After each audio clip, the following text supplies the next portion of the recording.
Hi and welcome to today's Conceive Baby discussion, or tonight as it's here in Melbourne.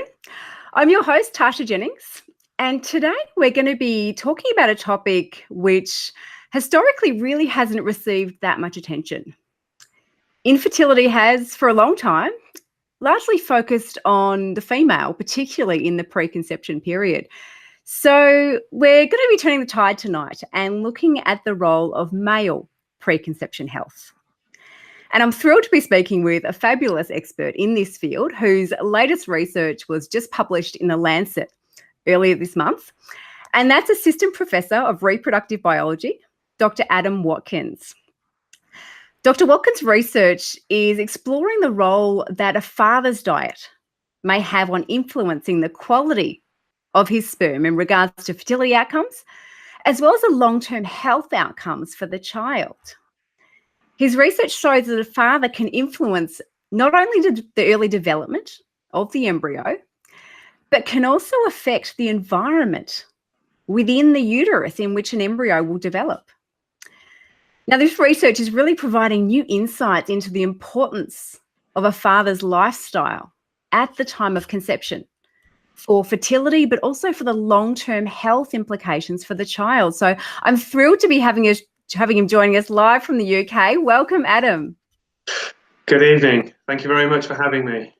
Well, thanks for joining us today at relatively short notice. I know we're speaking off air and your research just came through my feed, and I was really compelled to reach out to you because I found your insights into the role of sperm on, fertility and pregnancy outcomes really insightful. We've previously thought that the male's role is just to get to the egg and to fertilize the egg, and then the female takes over from there. But your research is really showing otherwise. So, first of all, tell us a bit about your background and what inspired you to start researching this field. A lot of my research has been focused on how events during very early development, the first few days of conception and pregnancy, how they're very sensitive to their environment and how they can influence the development and ultimately the long-term health of the offspring that come from those embryos.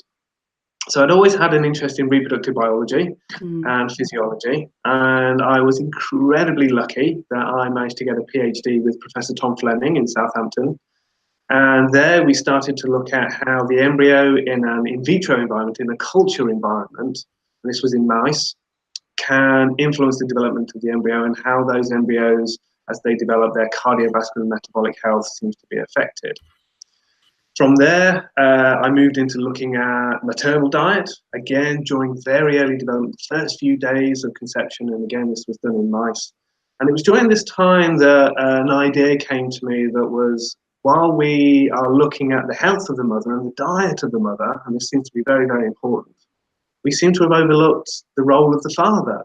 And we don't seem to be looking at how does a father's health influence this? Because if the mother's having a very good diet and a good lifestyle during pregnancy or even before pregnancy, can this be completely undone if the father is having a very poor diet?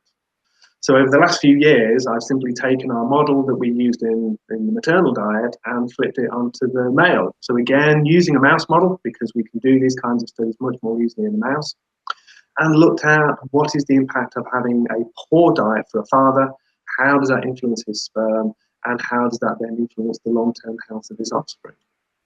So that's where we are at the moment. Yeah, and look, talk a little bit about the role of sperm. I think, as I said, we previously thought it's all about the woman. Once the sperm gets there, fertilizes the egg, the woman takes over. And so it's all about her health and her uterine environment, and she really nurtures that developing embryo. But your research shows that the sperm and, in fact, the seminal plasma affects the embryo as much possibly as the female.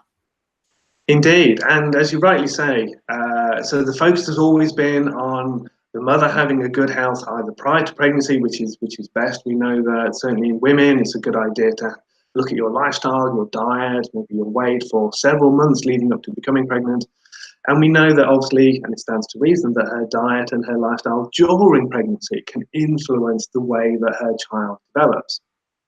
And we've always just assumed that all the father's contributing is his genes. As you say, the sperm carries his genes to the egg, fertilizes it, and that is essentially the role of the father done. But we're beginning to understand over the last decade, really, that actually the sperm is not just a vehicle for the father's genes. It's a very, very complex cell. It's carrying lots of information that can be influenced by the environment, by the health of the father. We know that if a father is overweight or diabetic or smokes too much or drinks too much, we know that these can influence many aspects about the sperm. It can influence the integrity of the DNA, whether the DNA is intact or whether it's fragmented into lots of little bits. And there's also lots of other bits of genetic information, and the way that the sperm DNA is packaged can be influenced by the health of the father. And this can pass on, and this can change aspects of the very early embryo during those first few hours even of conception, and can change patterns of gene expression within the early embryo. We also know, as you were just alluding to, that actually the fluid, the seminal plasma, the fluid that the sperm are carried in, interacts with the maternal uterine environment during those first few days of conception. And I would highly advise anyone who's listening or watching this webcast to go and also have a look at the webcast from Sarah Robertson, because she's really a world expert on this kind of thing, and she goes into it in much more detail. But the seminal plasma carries information and antigens from the father which interact with the uterine environment, and it seems to influence many aspects of this uterine environment into which the embryo will ultimately travel and develop. And it can influence signaling molecules, it can influence metabolites which feed the embryo. And we seem to think from our research that if the diet of the father is not good, it's suboptimal, it's poor quality, that this changes this environment of the uterine environment, and that can change the way that the early embryo develops. And again, we know from our maternal studies that if we change the maternal diet during early pregnancy, again, that environment within the uterus changes. The amount of metabolites, the amount of signaling molecules there can influence the way the embryo develops. So it seems that also the father can influence this environment, not just the information that's being passed, the genetic information being passed in the sperm, but also the environment that embryo is going to develop in. And we know that this is a very crucial time in both human development as well as in our animal models, for really kind of establishing many of the important mechanisms and pathways in the early embryo that will tell it how to develop, things like how the placenta will develop and how big the fetus should grow. And these can ultimately influence the long-term health of the offspring. Wow, so it's definitely not the DNA carrier that we've kind of assumed that it was, carrying the genetics, and once it's done there, it's done its job. It's obviously providing a lot more details about, as you said, the embryo's development, how big it's going to grow, well beyond just, supporting the DNA, creating that DNA. And you mentioned Sarah Robinson. We've got, if you want to check out her podcast at tashajennings.com.au, we did a webinar and podcast with Professor Sarah Robinson, and I know her research has really, inspired you to be researching this field as well. So you can jump on there and check that one out as well. So, I mean, when we're talking about the sperm health and the implications of that, we're talking about the growth of the embryo. Beyond, we're talking about, it's obviously for fertility. We know sperm health affects fertility health, but it's also the embryo development and the long-term health implications of the child that your research is showing. Can you tell us a bit more about that? Yeah, so we've done a series of studies, again, going back to the mouse work, where we fed mice a low protein diet. So this is a diet which has half the amount of protein that the control diet has. And this is not necessarily a very harsh diet. We're not making the males underweight. We're not really changing their physiology too much. So their levels of testosterone are the same, the amount of sperm that they produce are the same. But what we find is when we look at the offspring from these males, that they are born significantly heavier. And again, we know from a lot of the animal data and a lot of the human data that we look at, that if you're born significantly large or significantly small, so being born of a different weight, this can predispose you when you become older to being more overweight yourself, so having elements of obesity, type 2 diabetes, where you can't regulate your blood sugar too well, and having changes in your blood pressure regulation and the way your blood vessels work. So obesity, type 2 diabetes, and cardiovascular disease. So we're seeing that just having a poor father's diet can, at the time of conception or in the weeks leading up to conception, can significantly influence the long-term cardiovascular and metabolic health of their offspring. And these, just like to point out that these offspring, we haven't done anything to these offspring, we haven't manipulated their diet, and the maternal diet is not altered during pregnancy as well. All we're altering is the diet of the father. So we know that it is a paternally transmitted effect. This information, this programming of the offspring's long-term cardiovascular metabolic health is coming in relation to the diet that we gave to the fathers. And we're now beginning to tease apart, if you like, we know what we're doing to the dad's diet and we know how we're influencing the offspring health. The real goal now is to match up and fill in those gaps in between and work out how do we go from a poor father's diet to the poor cardiovascular health of the offspring. And so we're beginning to kind of work out things like we're going to be hopefully doing some research looking at, does the function of the placenta change? And we know there are lots of genes that are carried by the father and the mother that regulate how well and how efficiently the placenta works. And there's a theory that the father's genes, he wants big, healthy, robust offspring to pass on his genes over the next generation. We're thinking evolutionary-wise here. And whilst the mother still wants her offspring to develop, she doesn't want it to happen at the consequence of her own health during pregnancy. So her genes kind of constrain fetal growth, and the father's genes really promote fetal growth through the placenta. And when we look at the placenta from our males fed the low protein diet, we see that the regulation, the balance of these genes seems to be altered, suggesting that a father may be trying to get the upper hand and trying to change maternal physiology during pregnancy to feed and generate his bigger, stronger offspring. But ultimately that has consequences for the long-term health of those offspring because they become predisposed to obesity, cardiovascular disease, and type 2 diabetes. So it's a trade-off that doesn't necessarily always work. So the sperm can really obviously influence the egg quality and what it becomes the embryo. We've known, I guess, that the egg can alter DNA in the sperm to some extent, but obviously, it works in tandem. So it's a bit of a battle there, really. It's not the easy fertilization that we're led to believe. It's not. And if we think kind of evolutionary wise, it's a battle, as you say. It's a trying to make sure that your genes are passed on. And if that means that we change the information that is carried within our sperm, and ultimately our sperm and the eggs are directly influenced by the diet and the environment of the parents. So that passes information down to the sperm, down to the eggs, and that tells the embryo how to develop. And ultimately, we think it's information that tells the developing fetus and the offspring what the environment is going to be like once it's born.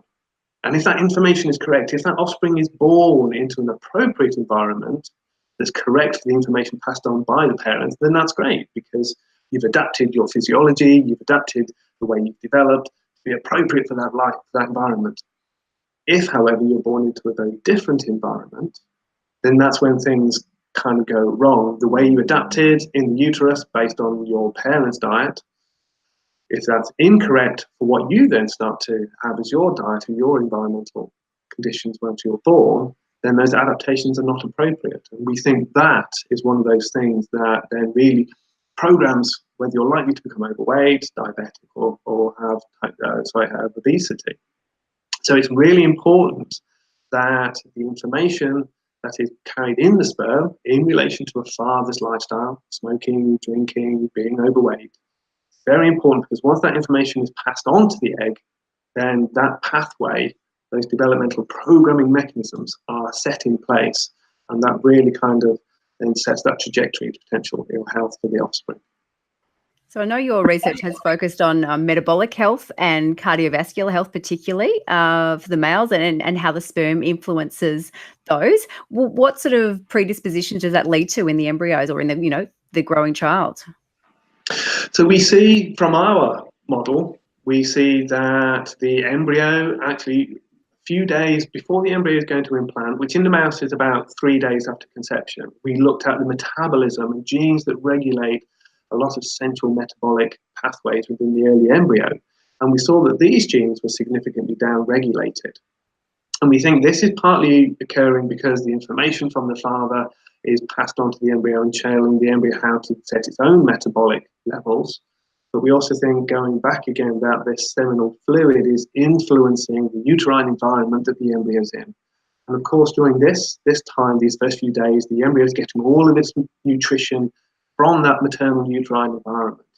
And that also helps to establish various, what we call set points, if you like, within the embryo. It tells it how it's going to regulate its metabolism going forward in response to these cues that it gets from the uterine environment. And if those cues tell it to behave and set its metabolism in one trajectory, then that can set it off down the long-term health, long-term pathway to ill health. So we can start to see changes in the very, very early embryo within the first few days of conception. We also see that these fetuses, as they grow into just before they're about to be born in the mouse, that these fetuses are significantly larger. And we know that having increased fetal growth is another factor that can predispose you to having long-term cardiovascular and metabolic ill health. And that's true for humans as well as in the animal models. And as I was saying before, we see changes in the way that the placenta seems to be organized and the way that the placenta seems to be transporting nutrients to the fetus. If you like, we think that the placenta has been hijacked by the father. He's changed the way that the placenta works so that it's potentially stripping out nutrients from the mother to feed his offspring. So we see that those offspring are bigger, their skeletons are bigger, but then when they grow up, they have this poor cardiovascular metabolic health. So right from the sperm, through the early embryo, through fetal development, and through adult life, we can detect changes, significant changes in the way that these offspring are developing in response to this suboptimal diet that we've given to our male mice. And I think that's a key that you've said there is suboptimal. So we're not talking about, a really deficient diet here. Can you talk about the diet that you did provide these mouse models? It was, low protein was really the main factor that you looked at here. It was. So the thing that we did, and this is a diet that has been widely used in the maternal studies, and again, this was a diet I used earlier when I was doing my maternal studies.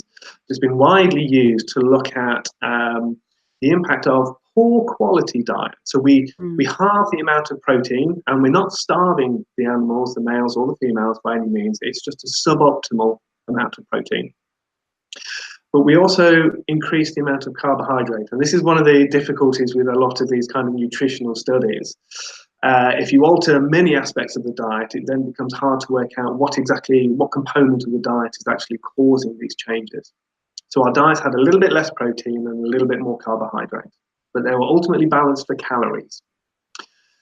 And we see in our males that the sperm, the information, and this is information that we've not mutated the DNA that's within the sperm, but we're altering the levels of tags that are on the DNA that regulate whether genes are expressed or not. And this is a level of regulation of genes called epigenetics. It's a very, very complex process, but it's a way of switching genes on or switching genes off and regulating their expression. And we see that this low protein diet changed, actually resulting in significantly fewer of these tags, these epigenetic tags on the DNA from the sperm. We think that this could be changing gene expression patterns within very early embryo to change the way that the embryo develops and ultimately change the long-term health of their offspring. Now, there are many other diets out there. There's a lot of good work, again, in Australia. Australia is an absolutely fabulous base for this type of research, looking at the impact of the father's diet at the moment. There's many, many good researchers there, looking at things like high-fat diet. So obviously, not many people in the Western world are probably having too little of many of their nutrients, are having too much. So one of the influences is, does something like a high-fat diet, a Western diet, does that also influence the sperm and the long-term offspring health in a similar manner? And the answer seems to be, yes, it does. Again, the offspring seem to be more prone to having cardiovascular disease and obesity. And again, this information carried within the sperm also seems to be altered similarly in response to high-fat diets. But we can also do things like looking at high protein, low protein, high calorie, low calorie, high sugar, high salt. And again, this is one of the real benefits of these kind of animal models. In the first instance, we can work out what might be the real key nutritional influences passed on by parents, or that can influence the quality of their sperm and their eggs and their embryos. And we can then start to kind of tunnel down into the mechanisms. And we can also hopefully start to then do interventions. So if we know that from a maternal diet that women should have things like folic acid during pregnancy, because it's very, very important for neural tube defects and preventing those. But the folic acid also provides these marks that go on our DNA and on the way our DNA is packaged in our sperm and in every cell of our body that influence whether genes are switched on or switched off. And what we would like to do with our males on our low-protein diet is give them things like folic acid and various other B vitamins to see if that can change this information that's passed on by the sperm and hopefully prevent the long-term ill health of their offspring. So can we give men supplements? Can we give male animals supplements similar to women who have during pregnancy or early pregnancy that can also be very, very beneficial for their offspring's health? I'm looking forward to hearing that. We'll have to have you back again when you finish that research. I'm glad you're keeping going on this topic. But just for people who, I guess, for genetics and epigenetics, they may all be, a bit foreign terms. I guess, our genes are, I guess, set in stone. Once we have conceived that, our genes are set there. But epigenetics are the changes that are made in the environment. Can you just explain a little bit about epigenetics versus our genetics? Sure thing. So epigenetics, epi means above, and genetics obviously means our genes. So this is a way of switching genes on or off that doesn't involve mutating the DNA. So a way that I explain this to a lot of people is if we think again about every cell in our body has exactly the same genetic information as every other cell in our body. We all started from a single fertilized egg, and that egg simply split and split and split and split. So the DNA within our hair cells, within our eye cells, within our muscles, heart, liver, kidneys, sperm, or in our eggs, is the same genetic information as in every other cell, but all our cells are very, very different. So the cells need a way of switching. If it's a kidney cell, it needs a way to express those kidney genes, but switch off genes that might turn it into a bone cell because it doesn't need those bone cells. But it doesn't want to lose or mutate that DNA because that would predispose it to conditions like cancer. So it just switches those genes off. It switches off the genes that it doesn't want, and it switches on the genes that it does want. And it can do this for various different modifications. It can change how open the DNA is to being expressed and how tightly the DNA is packaged and wound up. And these are all very fluid, very plastic mechanisms that can change from hour to hour. And we know that in the very early embryo, there's a lot of epigenetic changes taking place. The very first few days of life are very important for taking the sperm and the embryo and the patterns that came from the sperm and the egg, and then changing them and cleaning them away and then establishing a new embryonic pattern of epigenetic that will then tell the embryo, you are no longer a sperm or an egg, you are now an embryo and you need to develop into a brand new fetus and hopefully a healthy adult. And so the information that's kind of carried via our sperm and our eggs and the way that this information is remodeled in the very early embryo are critical for establishing our patterns of genes that are going to be expressed throughout our entire lifetime. And there's a huge body of work of trying to understand what the impact of the father's diet or the mother's diet and lifestyle are on this epigenetic information in the sperm and the eggs, how that's influencing the epigenetic information and gene expression in the early embryo, and ultimately how that influences our gene expression as an adult. And it seems there's a lot of sensitivity during these early stages of pregnancy, and that could really influence our long-term health. Yeah, obviously the diet and the environment they're growing in has a huge impact. And I know I did another webinar with Professor Louise Hull, who works with Sarah actually, and she's looking into the role of sugar and her research was focusing on sugar and its effect on, the egg and the sperm. And I know they're actually doing another study in Melbourne now. I think Gemma Evans is heading that one. They're looking at the real world implications, I guess, of this research model sort of study on sugar in real life human beings, and working out what that has implications for the embryo. So it's an exciting time to be in the field of genetics and reproductive health, I think. So I'm glad to hear that your research is continuing, that's for sure, which is very exciting. So again, when we look at females, and we have all the eggs that we're ever going to have, and to some extent we're damaging them every day as soon as we're born, really. They start to degrade, and we get less and less eggs, and the quality obviously degrades as we get older, which is why a lot of older women do have trouble conceiving.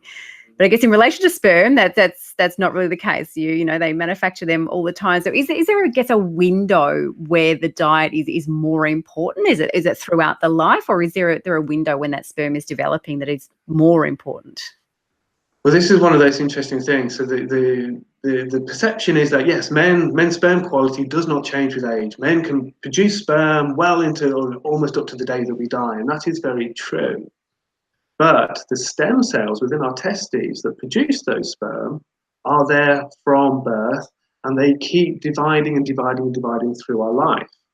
So whilst the sperm are produced consistently, those stem cells that produce those sperm are there from birth and keep dividing. And again, another analogy I kind of use quite often is if you try and photocopy the same sheet over and over and over and over and over again, after a while, the copies that you start to get out may not be as good quality as the ones you started with the first time. So we think this is happening also in men. It doesn't happen. So with women, obviously, the eggs are there, they're shut down, they're quiescent from birth, and they start to mature one by one. While it's still more an active process in men, those stem cells are still very, very sensitive and exposed to a lifetime of smoking, poor air quality, obesity. So again, as we have 20, 30, 40 years of that poor lifestyle, the sperm that we start to make actually can be decreased in their quality. We do know that male fertility drops slightly as we get older. That's because our hormone levels start to change. And so sperm quantity and quality do tail off. But we also know that a lifetime or even a couple of years worth of poor health quality can start to impact very much on sperm quality. Now, with a lot of things, men can change that very, very easily by improving their lifestyle. So if you are overweight, one of the best things to do is to drop a bit of weight. That will improve your fertility immensely and your sperm quality. If you're smoking, stop that, because that's going to impact very badly on your reproductive health. We know that smoking leads to erectile dysfunction as well as impacting on the quality of the sperm. So there are many, many lifestyle factors that can improve a man's fertility.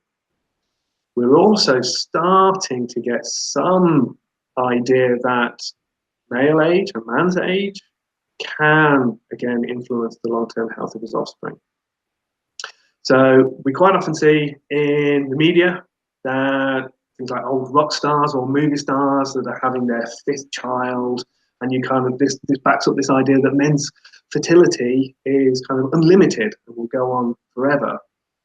But typically what you also see is that rock star or that film star is with a much younger woman. And what we know is that the embryo can tolerate, or the egg, can tolerate a certain amount of poor quality sperm. It can rectify it, it can repair it. But once the egg starts to get a bit older and the poor quality sperm starts to get a bit older, then that repair process starts to break down. And so if you pair an old sperm with an old embryo, with an old egg, then that has a lot of reproductive implications. And for most couples, if the man's a bit older, then his partner will likely be a bit older. And that's where you also start to see a lot of the fertility issues. So although men don't have the same fertility decline or to the same extent as women do, it is still there, and having a lifetime of, or a poor quality lifetime of lifestyle factors will inevitably impact on sperm quality. So obviously more similar to that extent than we previously thought. So you are impacting your sperm health throughout your life, obviously, because of those stem cells. There is, I mean, in women, obviously we are as well. You know, we're depleting the eggs, we're depleting the egg quality, but there's still that window where we can have, you know, an impact while that egg is developing. I guess, would you say for men out there who are thinking now, oh no, what have I done? You know, my uni years have really blown my sperm out of the water. So how not that we can reverse that, but is there hope that we can, you know, influence that health and positively improve the sperm health in that window prior to conception? Absolutely. I mean, obviously we can't go back in time. So if we are a bit of an older man, then obviously there's nothing you can necessarily do about that. But you can certainly improve your lifestyle. Lifestyle is a really big factor. So as I said before, if you're overweight, obesity is one of the biggest detrimental things for fertility, both in men and women. It really does hit male fertility very hard. So if you're overweight, dropping a bit of weight, and it's not a kind of a all or nothing, it's very much a sliding scale. So as you start to lose weight, your fertility will start to increase incrementally. So the more weight you can lose, the better. Obviously, again, as in women as well, being massively underweight is very, very detrimental to our fertility. So it's not just about being overweight, it's about being of an optimal, of an ideal weight.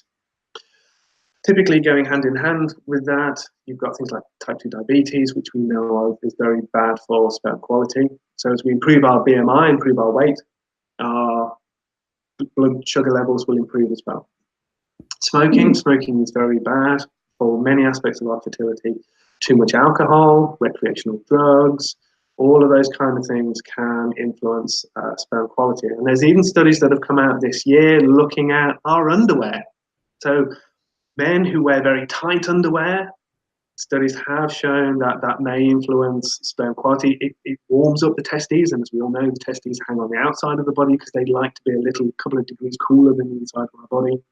And that seems to be optimal for sperm production. So things like our underwear, if you've got very, very tight underwear, that could impact on your fertility and reduce your sperm count. So the boxes versus jocks myth is true. It's, you know, the boxes are better for fertility, obviously, was what the research is showing. Is that it does seem to be going that way. It does seem to be, kind of, you know, if you want to be a father, you know, let them hang free. Yep. There you go. Well, that's always been a debate. So there we go. We've answered that debate today. You've heard it here. That's the facts. So I guess. So yes, there are many things that men can do to improve their fertility. And again, like with women, a real key message that a lot of us, and your website is doing really great things for this, is trying to say is, if you're wanting to become parents, think about your lifestyle, your weight, those kind of factors before, ideally a couple of months before you want to become parents. In men, it takes about 90 days for a sperm to go from one of those stem cells to a fully mature sperm that can be used to fertilize an egg. So that's 3 months of a window where your lifestyle can influence possibly that sperm that is ultimately going to fertilize the egg. So ideally, you want to 6 months to 3 months before you're thinking about becoming parents, look at your lifestyle, think, are we not eating a healthy, balanced diet? Are we consuming too much alcohol? Are we smoking? Are we not necessarily getting enough exercise? Is our BMI a bit too high? Would it be good for that to come down? So that preconception period, 3 to 6 months, is very, very important for making sure that your reproductive health is as good as it could be. And then that should hopefully mean good quality sperm, good quality eggs, good quality embryos. So obviously, again, it's more similar than we first thought, because women obviously are very similar. We have a development of the egg, and it's those 90 days. And I work with patients in my Fertility for You program over those 90 days for that reason, because of that egg development. But obviously, the sperm are following a similar development cycle. So, you know, if men are thinking, yeah, I've done my dash, I've had too much alcohol in my uni years, obviously you can obviously not reverse it, but we can improve the preconception health in those 90 days. And I think that's a really important thing for men to become aware of, because it is focused on the female. I see a lot of female patients come and I want to fall pregnant, or I'm struggling to fall pregnant, and want to focus on their preconception health. But as long as the male has a tick and everything's in the normal range, they're kind of, well, I'm fine.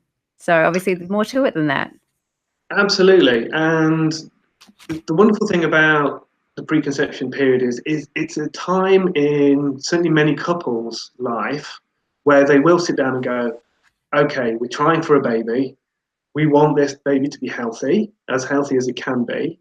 And so we will actually really consider our lifestyle. Many women will take, again, the folic acid, the supplements. Many women will consider their health in and around that conception period. But what we are trying to do, and many other researchers like me are trying to say, guys, come on, we also need to think about our health during that window. It may not be very helpful if a woman is trying to have a very healthy lifestyle to maximize her fertility fitness and the health of the embryo. And if that's being completely undone, if the guy simply thinks, well, all I'm doing is passing on my genes, so it doesn't matter if I'm out every night having several beers, having kebabs, smoking, all of these kind of things. So what we really feel is, and what is really lacking in public information, is if a woman goes to a clinic to talk to a health professional about her fertility and about her fertility fitness, almost no information is ever given to the father or the prospective father. There is very little information given to men about men's reproductive health and what we can do. And as you say, it's essentially the same kind of information that is given to many, many women. So we think that information should be available for men. Men should understand their own reproductive health. I appreciate a lot of men don't like to talk about their health, particularly things reproductive wise. We like to clam up about those kind of things. But even just being aware of our influence on the health of our offspring, I think if men knew more about that, they would be much more inclined to kind of look at their own lifestyle and their own fitness. I agree, and that's a key message we're hoping to get across tonight, whether there's females listening or there are some males out there, or the females are going to go back to their partners and tell them to listen. But I think that's the key message, because as you said, males, they're probably not that open to talking about their health, not that probably interested in changing the diet and lifestyle. But if they knew the implications for the lifelong health of their child, not only, about falling pregnant, obviously sperm health has a huge impact on the ability to fall pregnant, but, well beyond that. So I think that's a key message that will hopefully spark their enthusiasm for a lifestyle and health change. Absolutely. And they're fairly straightforward interventions that you can do. And again, if you're doing this as a couple, you've got that natural support base of each other. So if you're thinking, right, let's both of us for the next 6 to 3 months look at our lifestyle, trim back on things, maybe reduce the amount of saturated fat that we're getting, maybe do a bit more exercise, reduce the amount of alcohol. If you're doing that as a couple, that's a lot easier than one person trying to do it on their own, and it will double the benefits for your reproductive fitness. Yeah, so not only get you a healthy baby, but healthy outcome for your baby as well. And I know I do work with a lot of couples, so I work with some single, women, but also a lot of couples, which is really great over that 90-day period. So I'll be sure to reinforce with the males who are doing it beside their partners what an impact they are having by doing this program over the 90 days, that they are really having an impact on the long-term health of their child. Now, I know you're doing some more research as well coming up, because we were briefly talking off air. So can you share some of the research that you have in the pipeline? I'd love to get you to talk about that again sometime. Sure thing. Absolutely. Be very happy to. So we're just starting a body of research where we're expanding with our mouse models again. So we're looking at not just the low protein diet, the suboptimal diet, but we're also going for a Western diet, because as we were saying, this is possibly more applicable to many people, particularly in Western societies, certainly in Europe, America, Australia, New Zealand, that we're actually having a much more kind of affluent diet. So do things like having a high fat, a high Western diet. Do these also influence and change the sperm and impact on the health of their offspring as much as, say, a low protein diet? And we're also wanting to look at, again, I was talking earlier about things like folic acid that we know are very important in women for preventing things like neural tube defects. but they're also very important for regulating these epigenetic mechanisms that influence gene expression. So what we also want to do is, can we improve the diet by giving our male mice a supplement that contains things like these B vitamins, folate, that we normally get from our diet, and from things like green leafy vegetables that frankly probably most of us don't eat enough of.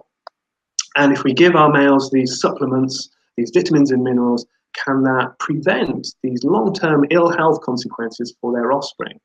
So we know that women during pregnancy quite often will get a vitamin supplement or take folic acid supplements. Should we be giving men of poor health quality these same kind of supplements in the run-up to becoming a father as well? And we want to look at the impact of those kind of things. And we really want to continue to tunnel into these mechanisms of how does the father influence the growth and health of his offspring. Because if we know that, then hopefully we can intervene in other ways as well to prevent these changes during these very early stages of development that will ultimately, hopefully, benefit the long-term health of their offspring.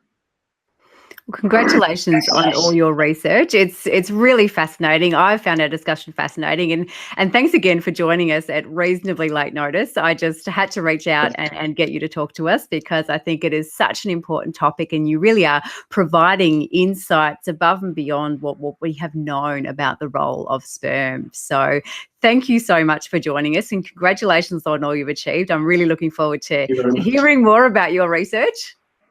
It's been an absolute pleasure. Thank you very much for inviting me. It's really nice to be able to come up here, and I know a lot of women get very, not quite upset, but feel that there's a lot of negative information given to them. There's a lot of bashing given to women that if their child is of poor health, it's something that they have done. It's their fault during pregnancy. And it's nice to be able to come up and say, guys, actually, we are half of the equation on this. We need to think about our health. It's not just down to the woman's health. It's not just the woman's responsibility, as with so many things in reproductive health. We have a duty as well to look at our lifestyle, influence our health, and hopefully influence the health of our children.